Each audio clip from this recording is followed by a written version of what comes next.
لمن حفظ الكتاب بصدره فبدا وضيئا كالنجوم تألقا وتمثل القرآن في أخلاقه وفعاله فيه الفؤاد تعلقا وتلاه في جنح الدجى متدبرا والدمع من بين الجفون ترقرقا هذه صفات الحافظ. السلام علیکم ورحمۃ اللہ وبرکاتہ. بسم اللہ الرحمن الرحیم. والصلاة والسلام علی رسولہ الکریم. رب اشرح لی صدری ویسر لی امری واحلل عقدۃ من لسانی یفقہوا قولی. رب یسر ولا تعسر وتمم بالخیر وبک نستعین. الحمدللہ رب العالمین. انشاءاللہ آج سورۃ البقرہ کی آیت نمبر ہم 87 88 اور 89 تک کریں گے. انشاءاللہ 3 آیات کریں گے کیونکہ جو چوتھی آیت ہے وہ ہے تو مختصر لیکن وہ کافی مشکل ہے گرامر کے لحاظ سے. اس میں ایک نئی چیز آئے گی ہمارے لیے. انشاءاللہ ہم اس کو پرسوں اپنی کلاس میں اس پوائنٹ کو اسٹڈی کریں گے اور ہو سکتا ہے وہ ایک ہی آیت ہمارے لیے اس دن کافی ہو جائے کیونکہ اس میں بالکل ایک نیا فعل آئے گا, نئی بات آئے گی. انشاءاللہ اس کو ہم سمجھ لیں گے تاکہ آئندہ اگر دوبارہ آئے تو ہمیں اسے دوبارہ سے دہرانا نہ پڑے انشاءاللہ. جیسے کہ رسول اللہ صلی اللہ علیہ وآلہ وسلم نے فرمایا خیرکم من تعلم القرآن وعلمہ. تم سب میں سب سے بہتر وہ ہے جو قرآن کو کیا سیکھے اور اسے سکھائے. آپ کو ہو سکتا ہے بعض احباب یہ کہتے ہوئے ملتے ہیں یا ملیں گے. مجھے آپ کی ساتھیوں میں سے ایسے بات ہو رہی تھی, ڈسکشن ہو رہی تھی, تو انہوں نے چونکہ یہ ملتے ہیں, ملتے بھی رہیں گے, آگے بھی ملتے رہیں گے. اللہ سبحانہ و تعالیٰ نے ہمیں عقل فہم سوچنے سمجھنے کے لیے عطا کیا.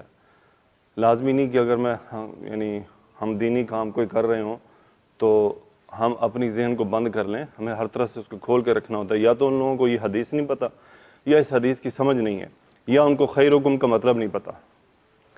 انہوں نے وہ پہلے بھی یہ کہتے ہیں, میں نے ذاتی طور پہ بھی ان سے جب کوئی بات ہوئی ہے تو اس قسم کی باتیں ملی ہیں کہ قرآن کا سیکھنا یہ ایک انفرادی عمل ہے. کیا جی؟ انفرادی عمل ہے. یہ جو ہم عربی سیکھ رہے ہیں, اعراب القرآن کر رہے ہیں, یہ کیا ہے؟ انفرادی عمل ہے. کس کو بینیفٹ ہے؟ صرف آپ کو بینیفٹ ہے. دنیا کا ہر عمل انفرادی عمل ہو سکتا ہے اور دنیا کا ہر عمل ایسا عمل ہو سکتا ہے جس کو پھیلایا جا سکتا ہے, جو دعوت کا کام جس سے لیا جا سکتا ہے. ہر عمل سے دعوت کا کام لیا جا سکتا ہے. حتیٰ کہ آپ ایک پین خریدتے ہیں اپنی انفرادی عمل کے لیے لیکن آپ اس کو دعوت کے کام میں استعمال کر سکتے ہیں. کوئی بھی عمل آپ کا وہ خرید جو بھی آپ کرتے ہیں وہ کیا ہے, اس کو کنورٹ کیا جا سکتا ہے. یہ آپ کی ذہن اور سوچ پہ ڈیپینڈ کرتی ہے. پھر وہ شاید اس بات کو نہیں سمجھتے. خیرکم من تعلم القرآن. تم سب میں سب سے بہتر کون ہے جو قرآن سیکھے. اور قرآن کا سیکھنا ساری زندگی کا عمل ہے. کوئی مائی کا لال یہ نہیں کہہ سکتا کہ میں نے قرآن سیکھ لیا, میں نے قرآن کی ہر چیز سیکھ لی, اس کا ہر فہم حاصل کر لیا, ہر معاملات سیکھ لیے. ایک بات یاد رکھیے کہ طارق جمیل صاحب کی دعوت اور دوسرے بزرگوں کی دعوت میں ایک بہت بڑا فرق ہے, اور وہ فرق عربی زبان کا ہے کہ ان کو عربی زبان اچھی طرح آتی ہے اور وہ قرآن کی وضاحت کرنے میں اس لیے ان کو ایکسپرٹیز حاصل ہے کہ وہ لفظ کو بڑی خوبصورتی سے بیان کرتے ہیں, قرآن کی آیات کو بڑی خوبصورتی سے بیان کرتے ہیں. اور قرآن کے بغیر کوئی دعوت نہیں ہے. رسول اللہ صلی اللہ علیہ وسلم کی دعوت قرآن تھی اور کچھ نہیں تھا. قصے کہانیاں باتیں سٹوریز نہیں تھیں کہ اپنی طرف سے باتیں بنا کے خوبصورت کر کے پیش کرنا. نہیں, قرآن واضح ہے اپنے الفاظ میں کہ کیا کرو, قرآن کے ذریعے نصیحت. فذکر بالقرآن من یخاف وعید. فذکر بالقرآن, واضح کلیئر ہے بات. کوئی کہانیاں نہ سناؤ جا کے, اپنی ذاتی باتیں بتاؤ, کچھ سٹوریز ڈیولپ کرو, کچھ اس کو بڑے خوبصورت الفاظ میں جوڑ دو, انداز پیارا کر لو, کچھ بھی کر لو. قرآن نہیں ہے تو کوئی بات نہیں ہے. قرآن سے بات ہوتی ہے. اللہ تعالیٰ سے دعا ہے کہ یا اللہ ان لوگوں کو یہ سمجھ عطا فرما دے کہ قرآن کے بغیر کچھ بھی نہیں ہے. نہ ہماری زندگی, نہ ہمارے اعمال, نہ ہماری نماز, نہ ہمارا روزہ, قرآن کے بغیر کچھ نہیں ہے. اور جو یہ سمجھتا ہے کہ اس نے شاید قرآن کی ایک دفعہ تجوید کر لی, پڑھ لیا اس کو, بس قرآن کا عمل کمپلیٹ ہو گیا, تو شاید وہ کوئی بہت بڑی غلط فہمی میں ہے.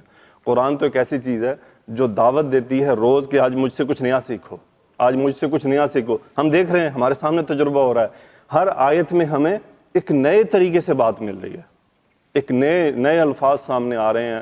یہ تو وہ ہیں جو بڑے بنیادی ہیں.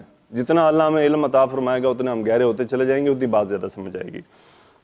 اللہ سے دعا ہے کہ یا اللہ ہم سب کو اس حدیث کو سمجھنے کی توفیق عطا فرما کہ خیرکم من تعلم القرآن وعلمہ، تم سب میں سب سے بہتر وہ ہے جو قرآن کو سیکھے۔ دیکھیں قرآن کو سیکھے پہلی بات ہے، پھر ہی سکھائے گا نا۔ اچھا اگر یوں کر لیں کہ مثال پر رانا صاحب کہیں کہ یہ میرا انفرادی عمل ہے، اور اس انفرادی عمل کو کیسے دعوت میں کنورٹ کیا جا سکتا ہے؟ دیکھیں آپ کو قرآن آ گیا ذاتی طور پہ تو آپ اپنے بچوں کو دعوت دیں گے، ان کو قرآن سکھائیں گے، اپنی بیوی کو قرآن سکھائیں گے، اپنے کولیگز کو قرآن سکھائیں گے، اپنے رشتہ داروں۔ یہ ایسی بات نہیں ہے کہ یہ انفرادی عمل، کوئی بھی عمل انفرادی عمل نہیں ہے۔ اگر میں فیصلہ کر لوں کہ میں نے دیکھیں میرا بھی عمل انفرادی ہو سکتا تھا کہ میں سیکھتا اور بس جی میں نے سیکھ لیا، بات ختم ہو گئی، یا میں ابھی سیکھ رہا ہوں الحمدللہ، ابھی یہ کنٹینیوس پروسیس ہے، لیکن اس کو کنورٹ کیا، اللہ سبحانہ و تعالیٰ سے مدد مانگی ہے، اس نے دل میں توفیق دی، یہ بات ڈالی کہ نہیں اس کو پھیلانا چاہیے۔ جزاک اللہ خیرہ ان لوگوں کا جنہوں نے مجھے اس بات پہ موٹیویٹ کیا۔ تو اللہ تعالیٰ سے دعا ہے کہ یا اللہ ہمارے ہر عمل کو، انفرادی عمل کو اجتماعی عمل میں بدل دے، اور اس عمل سے ہمیں دعوت کا کام لینے کی توفیق عطا فرما ہر عمل سے جو ہمارے دینی اعمال ہیں۔ جزاکم اللہ خیرہ۔ یہ ہے کہ اپنے ساتھیوں میں اس بات کو ہمیں بڑھانا ہے کہ قرآن کو اپنی زندگی میں لائیں، قرآن کو زندگی میں۔ عمر رضی اللہ تعالیٰ عنہ نے کیا فرمایا تھا؟ آپ نے وہ سنا ہوا ان کا مقولہ کہ عربی سیکھو، عربی سیکھو کیونکہ یہ آدھا دین ہے۔ کیا ہے جی؟ آدھا دین ہے۔ واقعی قرآن عربی آدھی دین ہے۔ کیوں؟ عربی آئے گی تو آپ کو کوئی قرآن میں چکر نہیں دے سکتا، معنی گھما پھرا کے، یعنی کو گھمائے گا بھی تو آپ سوچیں گے بیٹھ کے کہ یار نہیں وہ سمجھ نہیں آ رہی بات، اس کو مزید دیکھا جائے۔ تو واقعی یہ بات 100% درست ہے کہ عربی آدھا دین ہے۔ انشاءاللہ میں آپ کو دوسرے بزرگوں کے اقوال بھی دوں گا، مجھے بھول گئے ہیں، ہمارے بزرگوں نے بھی کچھ عربی کے بارے میں اقوال کہے ہیں کہ عربی کیوں سیکھو۔ جزاکم اللہ خیرہ۔ جی 3 آیات ہیں، بیسیکلی وہی بنی اسرائیل کی بات چل رہی ہے، انہیں کچھ یاد دلایا جا رہا ہے، کچھ باتیں ان سے کی جا رہی ہیں۔ اب ایک دم تھوڑا سا ٹاپک چینج ہوگا، آج اس کے اندر ہمارے لیے ایک نئی لرننگ ہوگی انشاءاللہ۔ میں پہلے اس کی قرأت کر دیتا ہوں۔ اعوذ باللہ من الشیطان الرجیم، بسم اللہ الرحمن الرحیم۔ وَلَقَدْ آتَيْنَا مُوسَى الْكِتَابَ وَقَفَّيْنَا مِن بَعْدِهِ بِالرُّسُلِ وَآتَيْنَا عِيسَى ابْنَ مَرْيَمَ الْبَيِّنَاتِ وَأَيَّدْنَاهُ بِرُوحِ الْقُدُسِ أَفَكُلَّمَا جَاءَكُمْ رَسُولٌ بِمَا لَا تَهْوَىٰ أَنفُسُكُمُ اسْتَكْبَرْتُمْ فَفَرِيقًا كَذَّبْتُمْ وَفَرِيقًا تَقْتُلُونَ وَقَالُوا قُلُوبُنَا غُلْفٌ بل لعنهم الله بكفرهم فقليلا ما يؤمنون ولما جاءهم كتاب من عند الله مصدق لما معهم وكانوا من قبل يستفتحون على الذين كفروا فلما جاءهم ما عرفوا كفروا به فلعنة الله على الكافرين۔ صدق اللہ العظیم۔ جی پہلی آیت کیا ہے جی؟ بسم اللہ الرحمن الرحیم۔ وَلَقَدْ آتَيْنَا مُوسَى الْكِتَابَ۔ ہاں جی واو استنافیہ، نیا جملہ شروع ہو رہا ہے، پیچھے جو بات ہوئی وہ مکمل ہوئی، اب ان کو نئی بات آ رہی ہے۔ لام اور قد، لقد، قد کس لیے ہوتا ہے جی؟ اور کس فعل پہ آتا ہے یہ؟ نہیں کون سے فعل، مضارع یا ماضی؟ ماضی پہ آتا ہے قد، اور قد تاکید کے لیے آتا ہے، اور لقد مزید تاکید کے لیے۔ لقد یقینی طور پر، بے شک، تحقیق، آپ اس کو ڈفرنٹ ترجمے ہمیں ملتے ہیں۔ لقد آتینا، حمزہ تا اور یا مادہ باب افعال، کیا مطلب ہوا؟ آتینا فعل کون سا، ماضی یا مضارع؟ ماضی۔ نحنو اس میں فاعل ہے، آتینا، اور جب حمزہ تا یا باب افعال میں جاتا ہے تو مطلب کیا ہوتا ہے؟ دینا، عطا کرنا۔ آتینا ہم نے دیا، اس میں فاعل نحنو ہو گیا، کس کو دیا؟ موسیٰ۔ آتینا موسیٰ، ہم نے موسیٰ علیہ السلام کو دیا۔ موسیٰ علیہ السلام کا نام یہاں پہ مفعول کے طور پر ہے، مفعول پہلا، اور یہ منصوب ہے۔ الکتابہ یہ بھی منصوب ہے کہ کیا دیا؟ وَلَقَدْ آتَيْنَا مُوسَى الْكِتَابَ، ہم نے موسیٰ علیہ السلام کو کیا دی؟ کتاب دی۔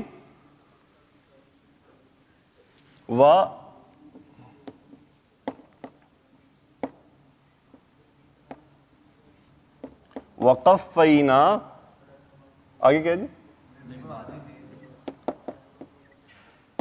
مِن بَعْدِهِ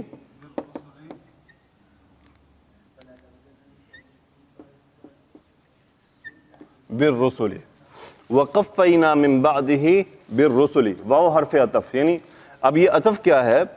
بیسیکلی عطف اور استئناف کا فرق یہ ہوتا ہے کہ مفہوم بھی بتا رہا ہوتا ہے اور آیات کی ترتیب بھی بتا رہی ہو کہ اب نئی بات شروع ہو رہی ہے یا یہ بات پچھلے سے جڑی ہوئی ہے۔ وَلَقَدْ آتَيْنَا مُوسَى الْكِتَابَ، ہم نے موسیٰ کو کتاب دی، وَقَفَّيْنَا، اور مزید کیا ہم نے کیا، اور دیکھیں آپ کو صیغے بھی ملتے جلتے مماثلت ہے ان کے اندر، اس لیے بھی پتہ چلتا ہے کہ یہ عطف ہے کہ مزید اور کیا بات تھی۔ اچھا جی، کفینا میں حرف اصلیہ کیا ہے؟ قاف فا، قاف فا یا، باب تفعیل، باب تفعیل کیا بنے گا جی؟ کفا یقفی، کفا یقفی، اس کا مطلب ہوتا ہے پے در پے، کیا جی؟ ایک دوسرے کے پیچھے۔ قفینا فعل ماضی، فاعل کون ہے؟ نحنو، وقفینا ہم نے بھیجا ایک دوسرے کے پیچھے، لیکن اردو محاورے میں ترجمہ کرتے ہیں اب کیا کہ پے در پے، یعنی ون آفٹر اندر۔ سو وقفینا من بعدہ، من حرف جر، بعدہ ہی کیا ہے جی؟ اور بعد ہی جر چلا گیا من کی وجہ سے، من بعدہ ان کے بعد، ہم نے پے در بھیجا ان کے بعد۔ اب یہ متعلق فعل ہو گیا اور یہ بھی متعلق فعل ہو گیا کہ بالرسل، رسول کی جمع رسول، بالرسل، ہم نے رسولوں کو ان کے بعد پے در پے بھیجا، یعنی ان کے بعد رسول جو ہے پے در پے آئے۔ آگے کیا ہے جی؟ وَآتَيْنَا عِیسَیٰ ابْنَ مریم البینات، یہاں تک۔ اچھا جی، واو پھر کیا ہے؟ عطف کے استئناف، عطف، مزید کیا ہوا؟ یعنی مزید کیا؟ اور آتینا، سیم آتینا ریپیٹ کرنے کی ضرورت نہیں، نحن فاعل ہے اس کا، آتینا اور ہم نے دیا کیا؟ عیسی ابن مریم۔ اب عیسیٰ حالت نصب ہے، رفع ہے، جر ہے، کیا ہے؟ حالت نصب ہے، کیوں؟ مفعول ہے حالت نصب میں۔ اچھا یہ نصب کیوں ہے؟ ہاں جی نہیں، بظاہر تو یہی بات نظر آ رہی ہے، لیکن ہم نارملی کچھ اور پڑھا کرتے ہیں۔ عثمان ابن عفان تو ہم مرکب اضافی ڈیل کر لیتے ہیں۔ تو یہ جو نام ہوتے ہیں نا، جو ابن ان کا ورڈ آتا ہے جب، یہ دو طرح سے استعمال ہو سکتا ہے۔ یا تو یہ مرکب اضافی کے طور پہ استعمال ہوگا کہ اگر مرکب اضافی ہوتا تو ہوتا ہے عیسی ابن مریم، کیا جی؟ عیسی ابن مریم، یہ جر چلا جاتا، اس کا ہوتا مضاف ہے اور اس کا مضاف بن جاتا عیسی ابن مریم۔ لیکن یہ کیا ہوتا ہے کہ یہ صفت بن کے آتا ہے نام کی۔ اب نام تھا عیسیٰ نصب حالت میں، تو یہ اس کی صفت بن گیا ابن مریم، کہ مریم کا بیٹا، سلام علیہا، عیسی ابن مریم۔ اگر یہ کسی وجہ سے جر چل جائے تو عیسی ابن مریم، اور اگر رفع ہو تو عیسی ابن مریم۔ تو آپ کو یہ نام قرآن پاک میں تینوں طرح سے ملے گا، عیسی ابن مریم، عیسی ابن مریم، عیسی ابن مریم، کیونکہ یہ پورا مرکب اضافی اس کی صفت بن رہا ہے۔ کچھ علماء اس کو صفت کی بجائے بدل کا نام بھی دے دیتے ہیں کہ یہ اس کا بدل ہے، کہ مزید وضاحت آ گئی کہ وہ عیسیٰ کون ہے۔ سو وہ آتینا عیسی ابن مریم، تو صفت نصب ہے تو موصوف نصب ہے تو صفت بھی نصب چلے گی۔ آگے کیا جی؟ کیا دیا ان کو؟ بیناتن کی جمع ہے بیناتن، اور یہ البیناتی نصب ہے کہ جر ہے، کیا ہے؟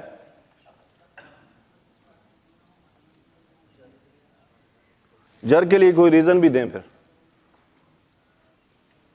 اگر جر ہے تو کوئی وجہ ہونی چاہیے۔ جر کے لیے کوئی ریزن ہے یہاں پہ؟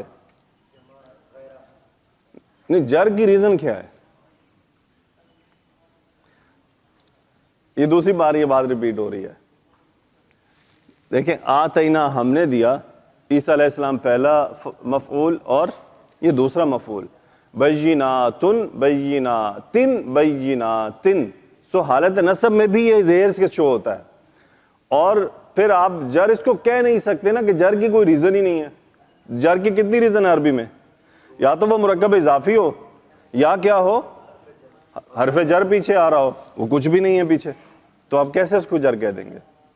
ٹھیک ہے، تو یہ قاعدہ آپ نے جی پیچھے جر کی ریزن ہونی چاہیے، اور پھر یہ مؤنث جمع کا یہ اعراب ذہن میں بٹھا لیں کہ بیناتن بیناتن، اور تن، تن رفع میں بھی ہے، تن جر میں بھی ہے، تو ال کی وجہ سے وہ ہلکا ہو گیا، البینات البیناتی البیناتی۔ لیکن جر اور نصب کی پہچان آپ کو جملے کی کنسٹرکشن سے نکالنی ہے کہ جر کی ریزن ہے دو، یا تو مرکب اضافی ہو یا کیا ہو، حرف جر ہو پیچھے کوئی، لیکن وہ دونوں موجود نہیں ہیں، تو پھر ایک ہی بات بن گئی، وہ کیا ہے، یہ حالت نصب ہے، اور حالت نصب جملہ فعلیہ میں مفعول ہوا کرتا ہے۔ ٹھیک ہے جی، انشاءاللہ میں کوشش کرتا رہوں گا کہ یہ چیزیں بار بار ریپیٹ کرتا رہوں تاکہ مزید پختہ ہو جائیں۔ یقینی طور پہ اس کی وجہ ایک بہت بڑی سی ہے کہ ہماری عربی کی قراءت اتنی زیادہ نہیں ہے، اس وجہ سے ہمیں قواعد نہیں پکے نہیں ہوتے، بیٹھتے نہیں ہیں، تو انشاءاللہ یہ کوشش ہے کہ اللہ تعالیٰ اس کے ذریعے ہمیں آسانی عطا فرما دے۔ اچھا، یہ علماء فرماتے ہیں کہ یہ بیسیکلی ڈائریکٹ صفت یوز ہو رہا ہے، اور اس کا جو موصوف ہے وہ محذوف ہے، کیونکہ یہ ایک اس کا مطلب ہوتا ہے روشن۔ مطلب کیا ہے؟ روشن۔ اب روشن کیا چیز؟ روشن معجزات، روشن دلائل، وہ تمام الفاظ محذوف ہیں کہ ان کو بس ایک پیچھے مطلب واضح ہے کہ کیا ان کو نشانیاں، آیات عطا کی گئیں، بینات، آیاتن بیناتن ہوتا ہے نا کہ روشن نشانیاں، واضح نشانیاں، واضح، تو وہ جو پیچھے لفظ ہے اس کے جو موصوف ہے وہ محذوف ہے، ڈائریکٹ صفت بیان کر دی گئی کہ روشن معجزے، واضح معجزے عطا کیے گئے۔ آگے کیا ہے جی؟ بیناتن کا بیسک مطلب، بیناتن کا بیسک مطلب ہوتا ہے روشن، واضح، کلیئر۔ آگے کیا ہے جی؟ وَأَيَّدْنَاهُ، وَأَيَّدْنَا بِرُوحِ الْقُدُسِ۔ ہاں جی، واو کون سا ہے؟ یہ استئناف کے عطف ہے، مزید کیا ہوا، اور ایدناہ یہ کیا ہے جی؟ حمزہ یا دال مادہ باب تفعیل،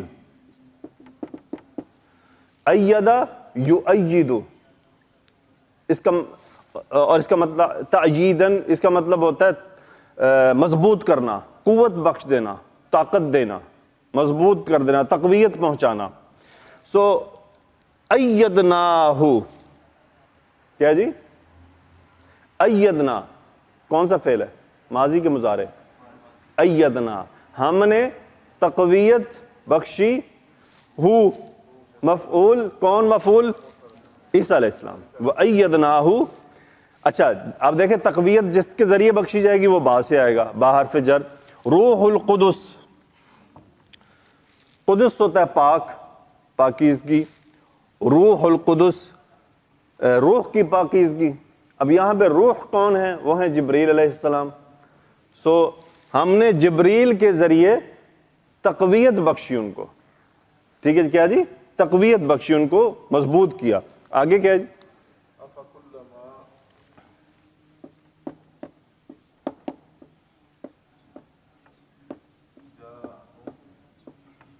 افکلما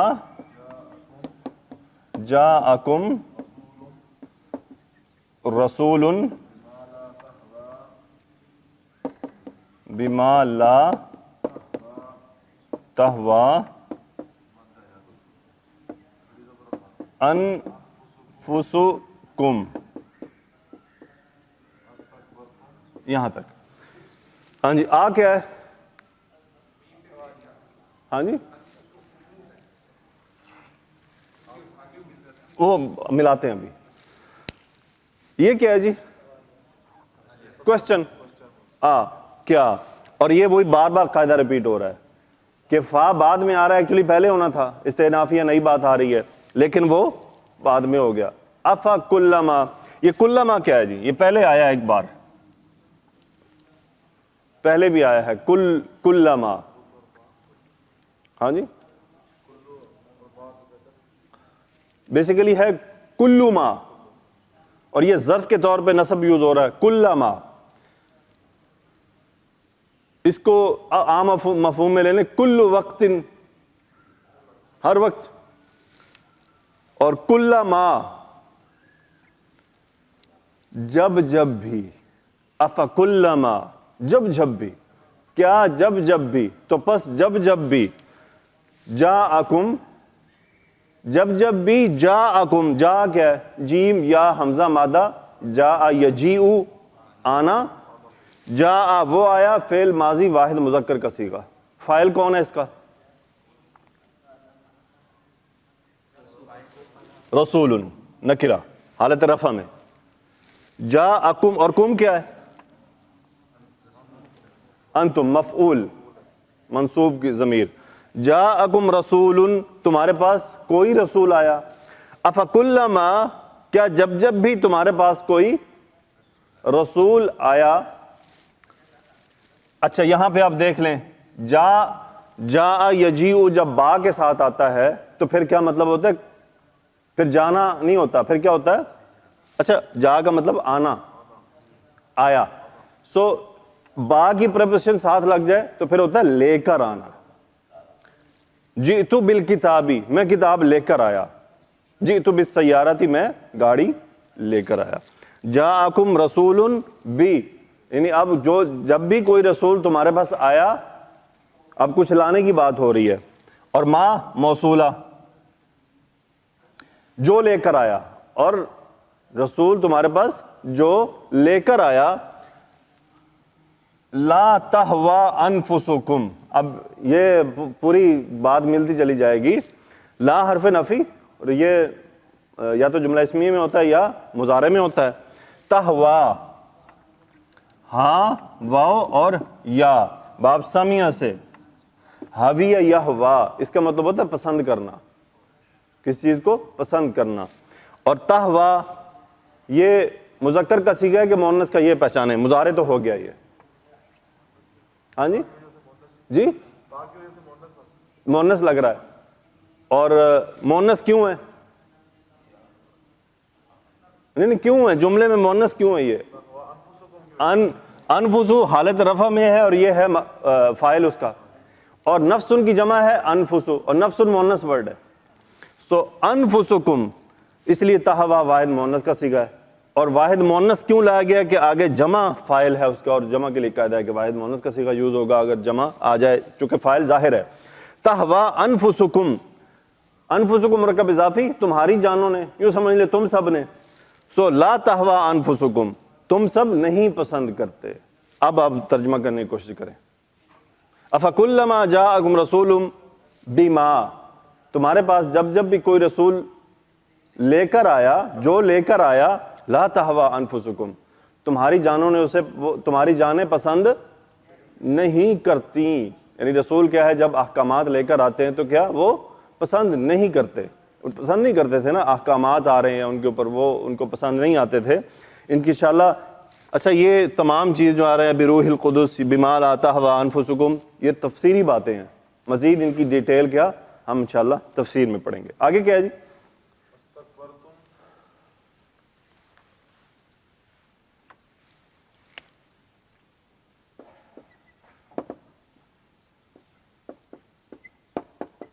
استکبرتم، یہاں تک. یعنی وہ وجہ کیا ہے کہ وہ پسند نہیں کرتے تھے؟ یہ بات بار بار شاید ریپیٹ ہوئی ہے. کاف با را مادہ اور باب استفعال.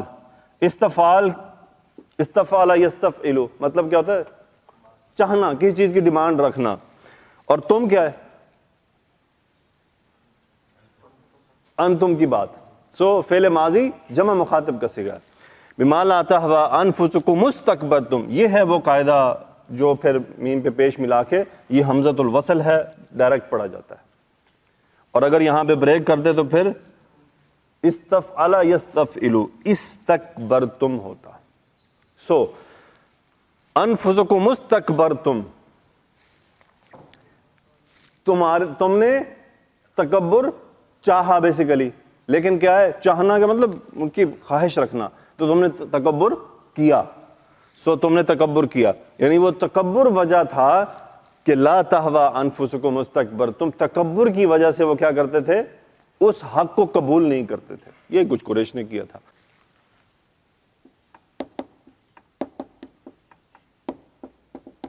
فَفَرِيقًا كَذَّبْتُمْ وَفَرِيقًا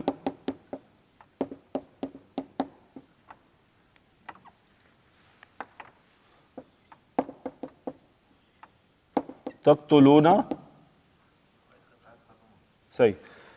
سو فا استنافیہ نئی بات اور ان کو بتائی جا رہی ہے، کیونکہ دیکھیں پیچھے والی تمام باتیں مکمل ہو گئیں، اور فریقاً مفعول ہے، حالت نصب میں پہلے لایا گیا، اس کو مقدم کیا گیا تاکید کے لیے.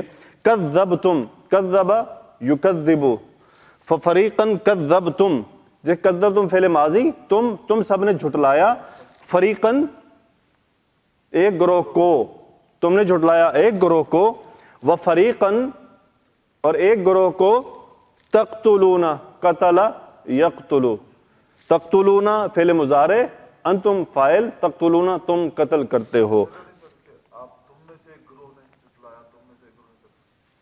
نہیں ایسا نہیں ہے، وہ من آنا چاہیے تھا اس کے لیے.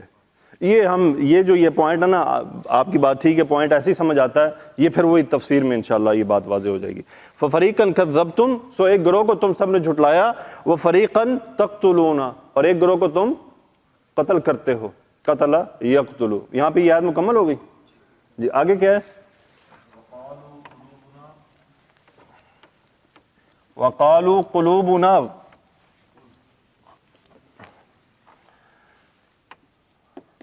واو استنافیہ نیا جملہ. قالو کیا ہے جی؟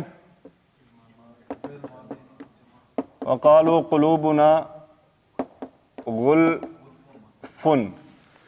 واو استنافیہ، قالو فعل ماضی جمع مذکر صیغہ، انہوں نے کہا، کیا کہا؟ وہ مقولے کے طور پہ آ رہا ہے، مبتدا اور یہ اس کی خبر ہے. قلوبنا کیا ہے جی؟ مرکب اضافی. کیا مطلب؟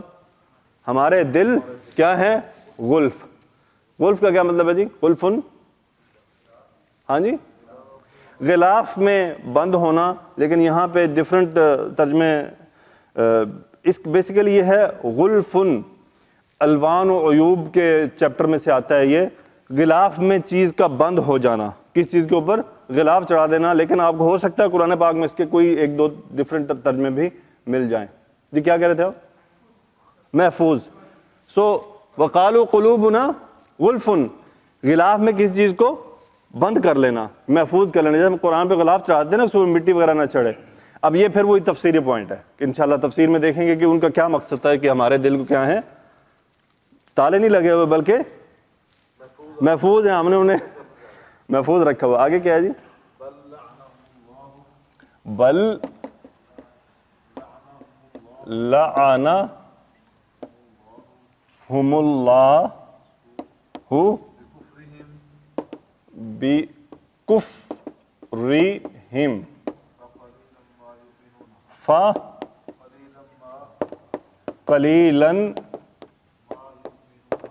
مَا يُؤْمِنُونَ. بل علماء فرماتے ہیں کہ اس سے پیچھے کلا لفظ محذوف ہے. کلا کا مطلب ہرگز نہیں، بلکہ بات ایسے ہے. اب انشاءاللہ ہم بل کے بارے میں تھوڑی سی تفصیل پڑھیں گے کہ بل کس کس طرح آتا ہوتا ہے.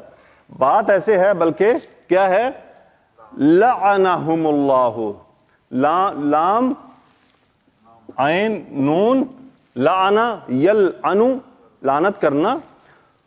ہم کون ہے؟ مفعول. لعنہم، اس نے ان پر لعنت کی. فاعل کون ہے؟ اللہ. لعنہم اللہ، اللہ نے ان پر لعنت کی، یعنی ان کو رحمت سے دور کر دیا. کس وجہ سے؟ بکفرہم، کفرہم ان کے انکار، اور با حرف جر، بکفرہم ان کے انکار کی وجہ سے. با حرف جر سبب بیان کر رہا ہے. فا استناف، قلیلاً تھوڑا سا، ما یؤمنون، ما کیا جی؟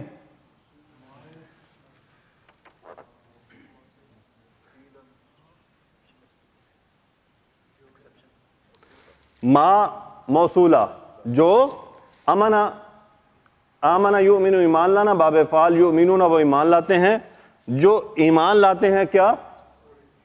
تھوڑا سا ایمان، تھوڑے نہیں، کیا؟ تھوڑا سا ایمان، یعنی تھوڑا سا ایمان لاتے ہیں، پورا ایمان نہیں لاتے، یعنی یہ ایمان کی کوانٹٹی بیان کی جا رہی ہے. فَقَلِيلًا مَا يُؤْمِنُونَ، جو تھوڑا سا ایمان لاتے ہیں. یہ بھی اب یہ آیت پوری جگہ جگہ پہ تفسیر ڈیمانڈ کر رہی ہے. دیکھیں یہ وہ چیزیں ہیں کہ جو صرف ترجمے سے سمجھ آ سکتی ہیں. ہمیں اگر باقی سیاق و سباق تفسیر ہمارے ذہن میں نہ ہو تو ہمیں پوری بات سمجھ نہیں آ سکتی. تو اسی لیے آپ نے اندازہ کر لیا ہے بہت سی آیات ہیں جو بالکل ساتھ ساتھ واضح ہوتی چلی جاتی ہیں، لیکن بہت سی آیات ہے کہ ہمیں دیکھنا پڑتا ہے کہ علماء نے اس کی کیا ایکسپلینیشن کی. اب یہ غلف سے مراد عام طور پہ ایک آدمی نہیں سمجھ سکے گا کہ کیا مطلب ہے اس کا، لیکن اس کی ڈیٹیل دیکھنی پڑے گی. اب یہ تھوڑا سا ایمان سے کیا مطلب ہے، اس کی ڈیٹیل دیکھنی پڑے گی انشاءاللہ. آگے کیا ہے جی؟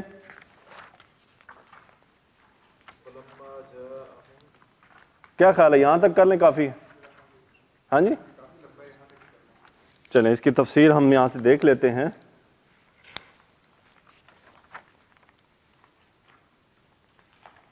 کیونکہ اگلی آیت بھی تھوڑی سی گرامیٹیکلی ٹیکنیکل ہے.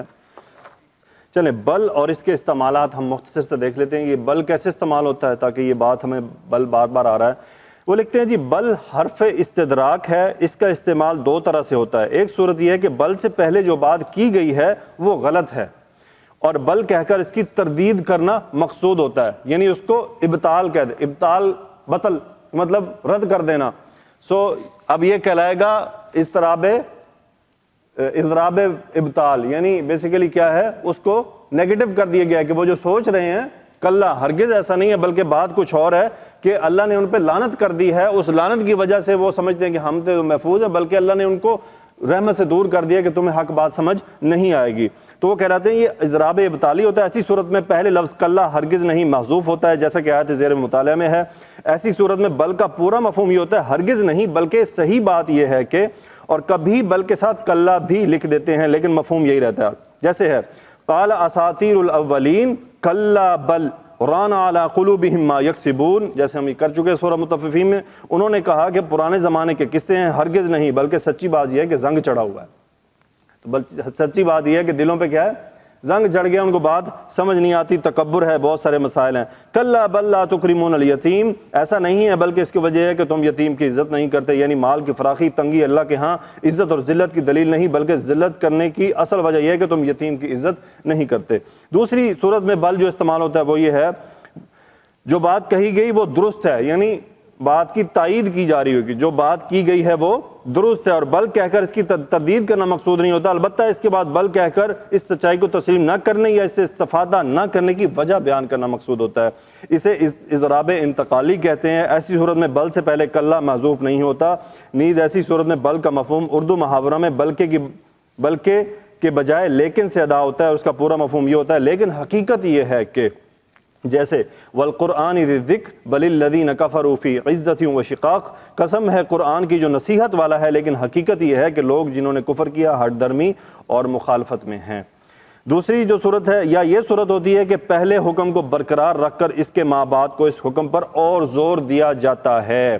جیسے اگزامپل ہے بل قالوا اضغاث احلام بل افتراہ بل هو شاعر، بلکہ وہ کہتے ہیں یہ قرآن پریشان خواب ہیں، بلکہ انہوں نے از خود اسے گھڑ لیا بلکہ وہ شاعر ہیں. چلیں جی یہ تو بل کے مختلف استعمالات ہیں. انشاءاللہ ہم اس کی اب تفسیر دیکھتے ہیں اور اپنا 1 گھنٹہ مکمل کرتے ہیں. کیوں جی صدف بھائی؟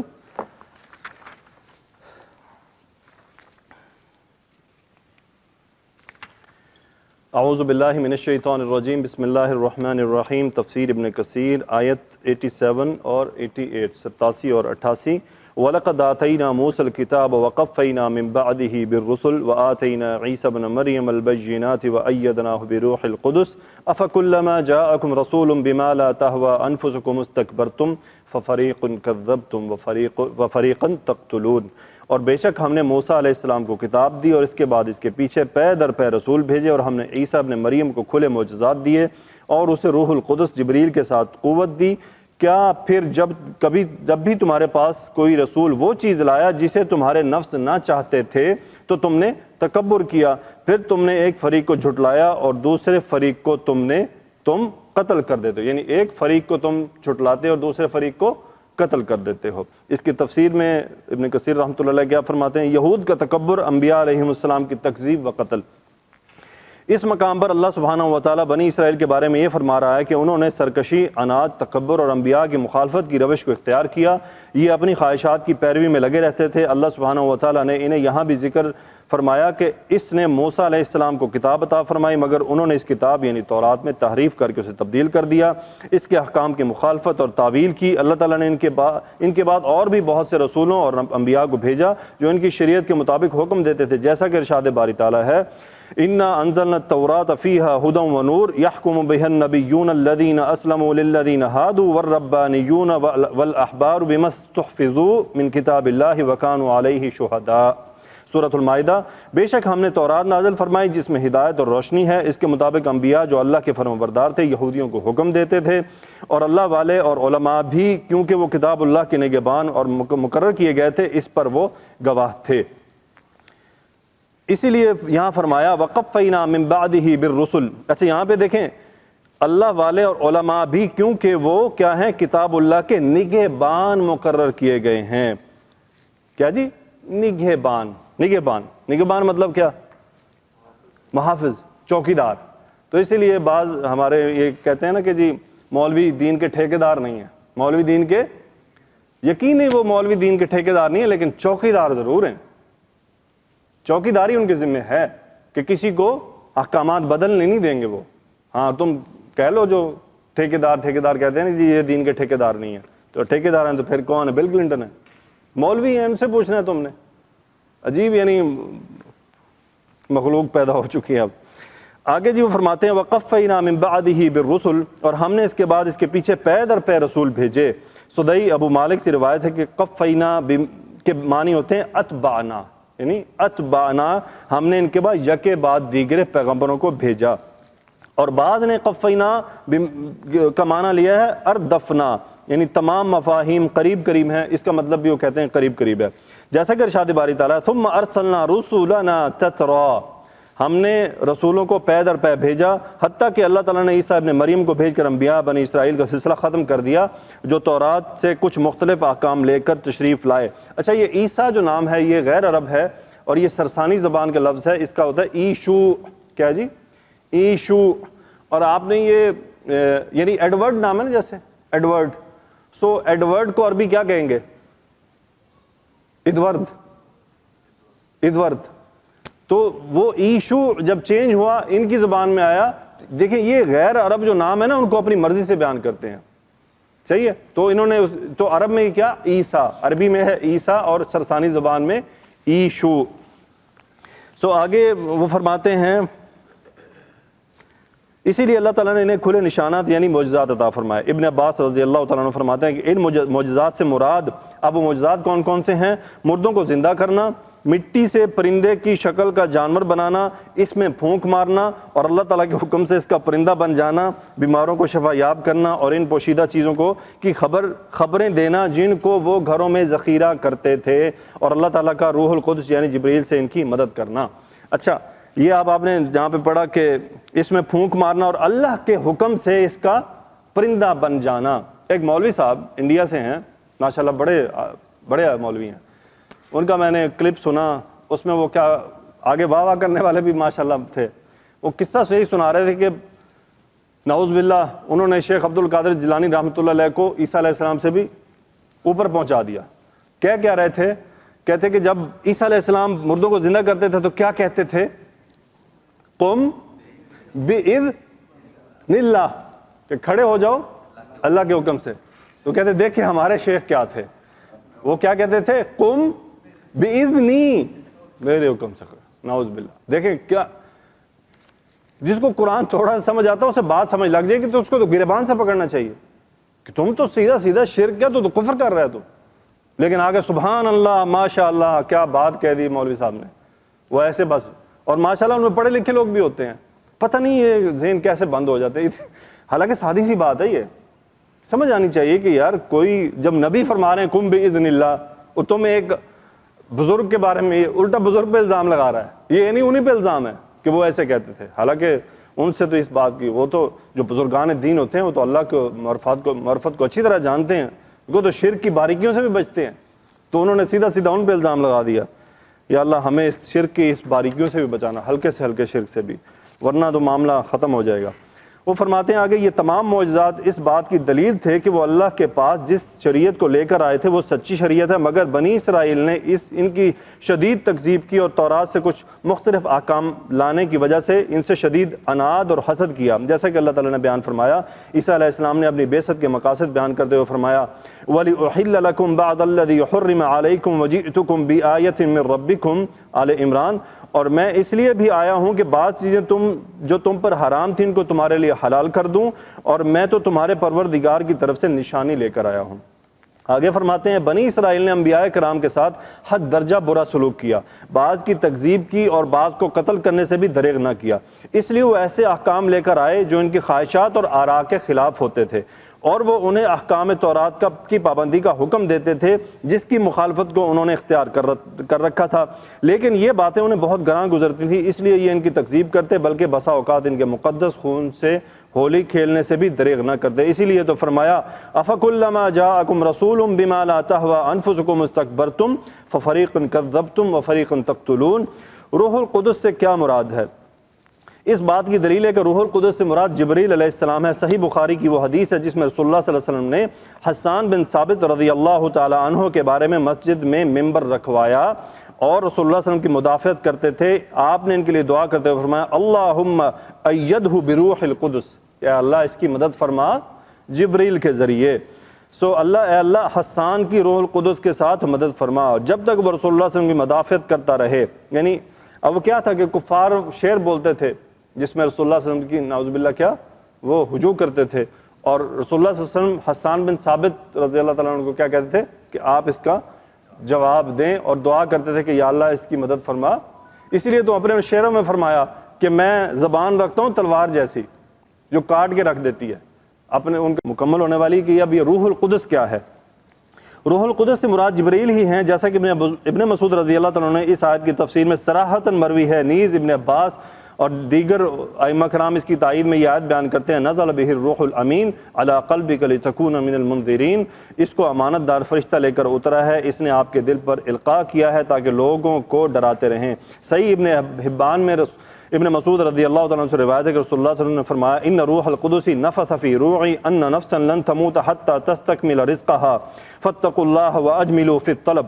روح القدس نے میرے دل میں یہ بات ڈالی ہے کہ کوئی نفس اس وقت تک فوت نہیں ہوگا جب تک وہ اپنے رزق اور عمر کو پورا نہ کر لے، لہٰذا اللہ سے ڈرو اور اچھے طریقے سے رزق تلاش کیا کرو۔ یہود کا قتل انبیاء کی کوششوں کو جاری رکھنا، فَفَرِيقٌ كَذَّبْتُمْ وَفَرِيقٌ تَقْتُلُونَ کی تفسیر میں لکھا ہے کہ اللہ تعالیٰ نے یہاں یہ نہیں فرمایا وَفَرِيقًا قَتَلْتُمْ اور تم ایک گروہ کو تم نے قتل کیا، کیونکہ اللہ تعالیٰ یہاں یہ بیان فرمانا چاہتا ہے کہ ماضی ہی نہیں بلکہ مستقبل میں بھی ان کی یہی روش ہے، کیونکہ انہوں نے زہر اور جادو کے ذریعے نبی کریم صلی اللہ علیہ وسلم کے قتل کی مذموم کوشش کی تھی۔ اب یہ وہ فرق ہے باریک سا کہ پہلے کذبتم ماضی کا صیغہ ہے اور آگے ہے تقتلون، قتل تم یوز نہیں کیا۔ اب یہ بات وہاں بھی ہو سکتی تھی لیکن میں نے کہا وہاں یہ سمجھ نہیں آئے گی، تو کیا ہے کہ تقتلون والی بات تم نے ابھی جاری رکھی ہوئی ہے اور جھٹلا تو تم چکے ہی ہو پہلے تمام انبیاء کو، لیکن نبی صلی اللہ علیہ وسلم کو نعوذ باللہ قتل کرنے کی کوشش تم ابھی کر رہے ہو، کرتے رہو گے، تم اس میں جاری رہو گے، اور آج ان کی امت کے بھی پیچھے ہو، یعنی وہ کوشش ان کی رکنے والی نہیں ہے۔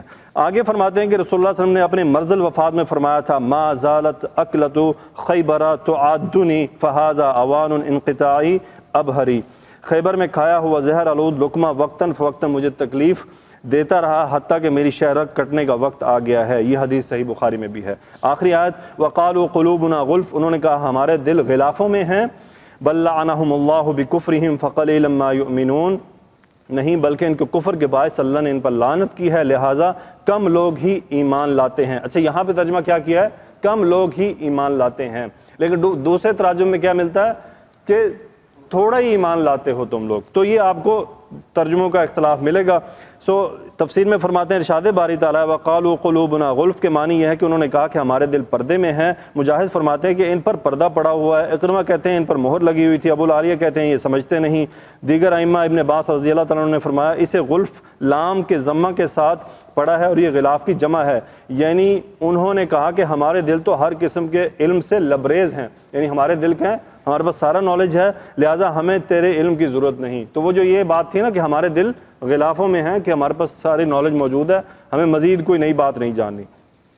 یہ قول ابن عباس اور عطا رضی اللہ تعالیٰ عنہ کا ہے۔ بل لعنہم اللہ بکفرہم، بلکہ ان کے کفر کے باعث اللہ نے ان پر لعنت کی، یعنی اللہ تعالیٰ نے انہیں ہر خیر اور بھلائی سے دور ہٹا کر محروم کر دیا۔ فقلیلا ما یؤمنون، قتادہ کہتے ہیں کہ اس کے معنی یہ ہے کہ ان میں سے کم لوگ ہی ایمان لائیں گے۔ وقالوا قلوبنا غلف، ایسے ہی ہے جیسے ارشاد باری تعالیٰ وقالوا قلوبنا فی اکنۃ مما تدعونا الیہ، اور کہنے لگے کہ جس چیز کی طرف آپ ہمیں بلاتے ہیں اس سے ہمارے دل پردوں میں ہیں۔ اسی لیے اللہ تعالیٰ نے فرمایا بل لعنہم اللہ بکفرہم فقلیلا ما یؤمنون، جیسا کہ ارشاد باری تعالیٰ ہے وقولہم قلوبنا غلف بل طبع اللہ علیہا بکفرہم فلا یؤمنون الا قلیلا، اور ان کفار کے یہ کہنے کے سبب ہمارے دلوں پر پردے پڑے ہوئے ہیں، اللہ نے ان کو مردود کر دیا اور ان کے دلوں پر پردے نہیں ہیں، بلکہ ان کے کفر کے سبب اللہ نے ان پر مہر لگا دی ہے تو کم ہی ایمان لاتے ہیں۔